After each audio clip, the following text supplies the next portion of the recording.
তো এখন বাজে 1:10 আর এইমাত্র আমি স্নান করে এলাম, শ্যাম্পু করেছি। আর এদিকে দেখতেই পাচ্ছেন বিছানার চাদর টাদর সব কেচে দিয়েছি, কারণ কদিন বাড়ি ছিলাম না, আর বাড়ি এসে একটু কাচা ধোয়া না করলে ভালো লাগে না।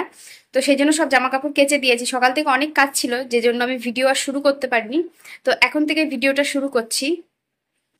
তো এদিকে আমি ছাদে জামা কাপড়গুলো তুলতে চলে এসেছি, কারণ প্রচুর জামা কাপড় কাচা হয়েছিল। মানে পুরো ছাদ ভর্তি জামা কাপড় মেলা রয়েছে প্রচুর, মানে বেড কভার থেকে শুরু করে আরো যেসব জামা প্যান্ট গুলো ছিল সমস্ত কিছুই কেচে দেওয়া হয়েছে। মানে আমার রয়েছে, বাবুর রয়েছে, বিজয়ের রয়েছে, সবারই রয়েছে।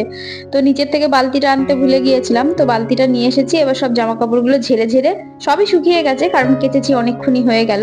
তো এবার সব বালতির মধ্যে ভরে তারপরে একবারে নিয়ে যাব। ভেবেছিলাম সকাল থেকেই ভিডিওটি শুরু করব, তবে আর হয়ে ওঠেনি, কারণ বাবুর যেহেতু স্কুল ছিল। আর আপনারা জানবেনই, স্কুল থাকলে সকালে তাড়াহুড়ো করে সেই 10টার মধ্যে খাবার করা, টিফিন রেডি করা, তারপরে আবার বাড়িতে ছিলাম না, ঘর দুয়ারের প্রচুর কাজ ছিল আর অনেক কিছু ছড়ানো ছিটানো ছিল। তো সেইভাবে আমি আর ভিডিও শুরু করতে পারিনি।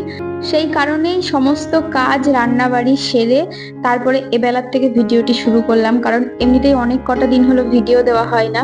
তো আজকে যদি শুট না করতাম তাহলে হয়তো আগামীকালও আবার এই ভিডিওটা দিতে পারতাম না। তো সেই জন্য ভাবছি আজকে ভিডিওটা তুলে রাখি, তাহলে কালকে আমি ভিডিওটা দিতে পারবো। আসলে কি বলুন তো, খুব বেশি পুরনো ভিডিও আমি আপলোড করি না। মানে আজকে ধরুন ভিডিও শুট করলে পরের দিনকেই সেটাকে এডিট করে ভয়েস দিয়ে আমি সেটা আপলোড করে দেওয়ার চেষ্টা করি। এক আধ দিন হয় না, তবে বেশিরভাগ সময়টা আমি সেটাই করে থাকি। তো এই জন্য কি হয় বলুন তো, মাঝে একটা দুটো দিন যদি কোনো রকম কোনো সমস্যার কারণে ভিডিও না তোলা হয়, মনে হয় যেন অনেক দিন ভিডিও দেওয়া হলো না। তো আমি তো কমিউনিটি পোস্টে দিয়েছিলাম যে আমরা বাড়িতে নেই, সেই কারণে ভিডিও দিতে পারছি না। তবে অনেক বোন আর দিদি ভাইরা আমায় কমেন্ট করেছে। পল্লবী কমেন্ট করেছে, খুব মিস করছি দিদি ভাই, একটু তাড়াতাড়ি চলে এসো বাড়ি। আর তর সইছে না যে, ভালো থেকো, সুস্থ থেকো তোমরা সবাই। Miss you a lot and miss your video. Thank you so much dear sweetheart. মিলিস ব্লগ থেকে আমাকে কমেন্ট করেছে, চেষ্টা করো তাড়াতাড়ি ভিডিও দেওয়ার, খুব মিস করি তো তোমাকে, সাবধানে থেকো, তাড়াতাড়ি বেরু বেরু করে চলে আসো। Thank you so much dear. Biswajit Ghosh account থেকে বোন কমেন্ট করেছে, তোমার ভিডিওর আশায় রইলাম। আরো অনেক কমেন্ট এসেছে, আর আপনাদের অসংখ্য ধন্যবাদ। আর আমার তরফ থেকে অনেক বেশি ভালোবাসা নেবেন, এত ভালোবাসা এত সাপোর্ট করার জন্য থ্যাংক ইউ সো মাচ। তো যাই হোক, ওদিকে ছাদের থেকে সব জামা কাপড়গুলো তুলে নেওয়া আসা হয়ে গেছে। আর এদিকে এই যে বেড কাভারটা পেতে দিচ্ছি, মানে যে বেড কাভার গুলো পাতা ছিল সেইগুলোই কেচে পেতে দিলাম। নতুন বেড কাভার গুলো আর আলমারির থেকে বের করলাম না, কারণ আর 7-10 দিন পরে তো আবার সব ঝাড়াঝুড়ি, কাঁচা ধোয়া এগুলো সব শুরু করব। মানে মহালয়ার আগের থেকেই তো সব ঘর দোর পরিষ্কার করা শুরু করব। তো সেই কারণে আর ভেতর থেকে আর নতুন চাদর বের করলাম না। এই 7টা দিন না এই পুরোনো চাদরটাই পাতা থাক। একটু ঘুরিয়ে ফিরিয়ে পাতলে কি বলুন তো, চোখে একটু ফ্রেশনেস কাজ করে, খুব ভালো লাগে দেখতে, একটু ঘুরিয়ে ফিরে নতুনত্ব লাগে। তো ঠিক আছে, থাক, কিছু সমস্যা হবে না। তো এদিকে যে আমার বেড কাভারটা পাতা হয়ে গেছে, তো ওই ঘরেও যে চাদরটা পাতা ছিল সেটাই কেচে দিয়েছিলাম, আর ওটাই পেতে দেব, কারণ ভেতর থেকে আর নতুন চাদর বের করার কোনো প্রয়োজন নেই এই 5-7 দিনের জন্য বা 7-10 দিনের জন্য। তো যাই হোক, এদিকে যে পিলো কভার গুলো পরিয়ে নিচ্ছি। আর ছাদের থেকে নিচে নেমে এসে এত গরম লেগে গেছে, এসিটা চালিয়ে তারপরে আমি যে বেড কাভার পরাচ্ছি, কারণ ভীষণ রোদ পড়েছে কদিন ধরে। তো সেই লেভেলের, মানে এত বৃষ্টি এত বৃষ্টি, মানে ভীষণ বৃষ্টি হয়ে গেল, মনে হয় সব জায়গাতেই কম বেশি হয়েছে। আমাদের এখানে তো ভীষণই বৃষ্টি হয়েছে, তবে আজ দুদিন ধরে আবার ভালোই রোদ হচ্ছে আর গরমও হচ্ছে তার সঙ্গে। ঠিক আছে, একঘেয়েমি লেগে গেছিল বৃষ্টির থেকে, এরকম একটু দরকারও ছিল, কারণ ঘর দুয়ার একেবারে আর ভাল লাগছিল না। কোনো কিছুই অতিরিক্ত ভালো লাগে না, সবকিছুই অল্প অল্প পাওয়াই ভালো। দেখুন, যখন যে জিনিসটা না থাকে সেই জিনিসটা তখনই কদর হয়। যখন খুব গরম পড়ে বৃষ্টি না পড়লে ভালো লাগে না, আবার খুব বেশি বৃষ্টি হলে তখন রোদ না উঠলে ভালো লাগে না। মানে সবকিছুই ব্যালেন্স প্রয়োজন, সব ক্ষেত্রেই তাই, শুধু রোদ বা বৃষ্টির ক্ষেত্রে এটা না। মানে প্রয়োজনের থেকে বেশি হয়ে গেলে সেই জিনিসটা আর উপযুক্ত কাজে লাগে না, সেটার মিসইউজই হয়। মানে যে জিনিসটা যতটুকু প্রয়োজন তার থেকে একটু কম হওয়া ভালো সঠিকভাবে লাগার জন্য কাজে, কিন্তু বেশি হওয়া কোনো কিছুই ভালো না। এর আগের ভিডিওতে বিকাশ অ্যাকাউন্ট থেকে একটি দিদিভাই খুব ভালো একটি কমেন্ট করেছে। তো সে লিখেছে, মায়ের শিক্ষায় সন্তান শিক্ষিত হয়, তুমি খুব ভালো এবং সুন্দর মনের মানুষ, আমি তোমার দিদি ভাইয়ের মতন। থ্যাংক ইউ সো মাচ দিদি ভাই। আমি আমার ছেলেকে সবসময়ের জন্য ভালো শিক্ষা দেওয়ারই চেষ্টা করি, মানে আমার যেটা মনে হয়। তবে আমি যেটা মনে করি সেটা সবার জন্য ঠিক মনে নাও হতে পারে। আর বাকিটুকু ভগবানের ওপর আর ওর নিজের কর্মের ওপর। ও নিজের কর্ম দিয়ে নিজের ভাগ্য তৈরি করতে পারে। তো দেখা যাক ওর ভবিষ্যৎ কিরকম হয়। ভগবান চাইলে আর ও নিজে চাইলে অবশ্যই সবকিছু খুব ভালো হবে। আমি আমার ছেলেকে কখনোই বলি না যে তুমি এত বড় মানুষ হও যাতে আমাদের মুখ ভীষণ উজ্জ্বল হয়।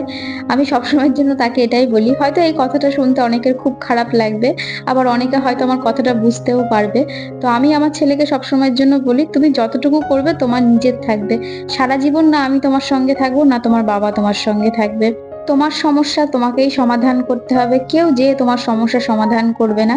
নিজেকে এতটুকুনি ক্যাপেবল তৈরি করো যাতে নিজের সমস্যা, নিজের ভালো মন্দ সবকিছু নিজে খেয়াল রাখতে পারো। আমি খুব ছোটবেলা থেকে নিজে হাতে ছেলেকে মানুষ করেছি। আমি যখন মা হয়েছিলাম তখন আমার মাত্র 18 বছর বয়স ছিল। তো তখন থেকে আজ পর্যন্ত, মানে আমার ছেলের এই যে 14 বছর বয়স, এতদিন পর্যন্ত নিজে হাতে ছেলেকে মানুষ করেছি। আমার তো শ্বশুর শাশুড়ি নেই, আপনারা জানেনই। তবে সুবিধা অসুবিধা অসুখ বিসুখ সবকিছুতেই আমার বাবা মা ভাই ওরা তো পাশে আছেই ছেলে মানুষ করার দিক থেকে। তবে ভালো মন্দ শেখানোর দিক থেকে সবকিছু যেহেতু সঙ্গে করে নিজে হাতে করে শিখিয়েছি, তো আর পাঁচটা বাবা মায়ের মতো যেরকম হয় আর কি, সেই অভিজ্ঞতার উপর বেস করেই আমি যে যতদূর বুঝতে পেরেছি, প্রত্যেকটা স্টেজই কিন্তু অনেক বেশি কষ্টের ছিল। বাচ্চা মানুষ করা তো চারটেখানিক ব্যাপার না, একা হাতে বাচ্চা মানুষ করা অনেক কষ্টের বিষয়, পরিশ্রমের বিষয়, ধৈর্যের বিষয়। অ্যাকচুয়ালি বাচ্চা মানুষ করা মানে একজন অভিভাবকের ধৈর্যের পরীক্ষা চলে। তো সেই জায়গায় দাঁড়িয়ে এই টিনেজ এজটা না ভীষণ সেন্সিটিভ হয়। এই টাইমটার উপর ভবিষ্যৎ অনেকটা বেশি নির্ভর করে। তো যাই হোক, এদিকে কথা বলতে বলতে আমার অনেকটা কাজ হয়ে গেছে। জামা কাপড়গুলো সব ভাঁজ করে এই যে ওয়ার্ড্রপে গুছিয়ে রেখে দিলাম। এতক্ষণ পর একটু রিলিফ পেলাম। সকাল থেকে নন স্টপ একেবারে চলেই যাচ্ছে, মানে এত কাজের চাপ ছিল। বাড়িতে দুদিন না থাকলে না বাড়ির কাজ যেন 3 গুণ বেড়ে যায়, 2 গুণ না 3 গুণ। তো যাই হোক, ঘর বাড়ি পরিষ্কার করলাম, সমস্ত কাজ করেছি, প্লাস রান্না করতে হয়েছে। তো সব ওপর থেকে জামা কাপড়গুলো তুলে নিয়ে এসেছি। কিছু জামা কাপড় রয়েছে যেগুলো পরে তুলে নিয়ে আসবো। জিন্স গুলো কোমরের কাছে একটু ভেজা থাকে, তো ওগুলো একটু উল্টে দিয়েছি, এক্ষুনি শুকিয়ে যাবে কারণ ছাদে প্রচন্ড রোদ। তো যাই হোক, ওগুলো পরে তুলে নিয়ে আসবো। আর এদিকে বেড কাভার পাতা হয়ে গেছে, জামা কাপড় সব ভাঁজ করে রেখেও দিয়েছি কারণ খুব সুন্দর শুকিয়ে গেছে। আর বিকেলের জন্য এখন বসেই ছিলাম, তো হাতে হাতে সব কাজগুলো করে ফেললাম। মানে অন্যান্য দিনগুলোতে জামা কাপড়গুলো বিকেলে ভাঁজ করি, তো আজকে এখন ভাঁজ করে নিয়েছি, আমার কাজ মুক্ত। তো বিজয় আসলে তারপর খাওয়া দাওয়া করবো, তো আবার পরে দেখা হবে। তো আবার দুপুরে খাওয়ার সময় আপনাদের সঙ্গে দেখা করতে এসেছি। আর আজকে রান্না হয়েছিল কাতলা মাছের কালিয়া, তার সঙ্গে মসুরির ডাল করেছিলাম, আর একটু লেবু নিয়েছি। ভাজা করেছিলাম সকালে, তবে ও বেলাতেই শেষ হয়ে গেছিল। আর এখন আমার ওই গরমের মধ্যে আর রান্নাঘরে কিছু ভাজতে ইচ্ছা করছে না, তো এই দিয়েই খুব ভালোভাবে খাওয়া হয়ে যাবে। তো চলুন খাওয়া দাওয়া করে নেওয়া যাক।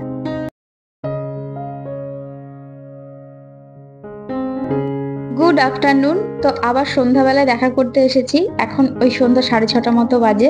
তো আমি এদিকে চলে এসেছি সন্ধ্যা দিতে, নাইটিটা চেঞ্জ করে চলে এসেছি সন্ধ্যা দিতে। তো চলুন সন্ধ্যা দিয়ে তারপর আবার চা করব।